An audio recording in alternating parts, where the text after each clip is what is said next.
நாம் கேட்பதற்கு முன்பதாகவே நாம் நினைக்கிற, நாம் எதிர்பார்க்கிற காரியங்களை செய்கிற நல்ல ஆண்டவர். ஆண்டவராகிய இயேசு கிறிஸ்துவின் நாமத்தினாலே உங்களை வாழ்த்துகிறேன். அன்பானவர்களே, இன்றைக்கான வார்த்தை யோவான் 2ஆம் அதிகாரம் 4வது வசனம். அதற்கு இயேசு, என் வேலை இன்னும் வரவில்லை. அன்பானவர்களே, இந்த வார்த்தையை ஆண்டவராகிய இயேசு கிறிஸ்துவே சொல்லுகிறார்.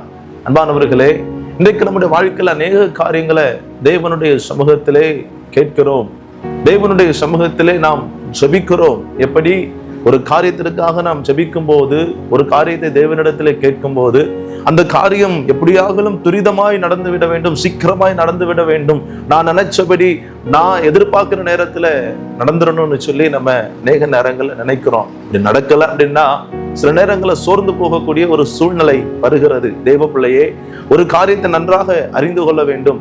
நம்முடைய வாழ்க்கையில நாம் நினைக்கிறபடி அல்ல, நம்முடைய நேரத்தின்படி அல்ல, அவருக்கென்று சொல்லி ஒரு நேரம், அவருக்கென்று சொல்லி ஒரு வேலை உண்டு. வேதம் அதை குறித்து நமக்கு தெளிவாய் சொல்லுகிறது. ஏற்ற நேரம் அவருக்கு உண்டு. அன்பானவர்களே, அவர் சகலத்தையும் அதின் காலத்திலே நேர்த்தியாய் செய்கிறாராம்.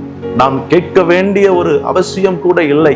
நாம் கேட்பதற்கு முன்பதாகவே நாம் நினைக்கிற, நாம் எதிர்பார்க்கிற காரியங்களை செய்கிற நல்ல ஆண்டவர். அன்பானவர்களே, தேவனுடைய சமூகத்திலே அவருடைய வேலைக்காக நாம் காத்திருக்கும் போது நிச்சயமாக நம்முடைய வாழ்க்கையில் அற்புதம் நடக்கும் என்பதிலே எந்த சந்தேகமும் இல்லை.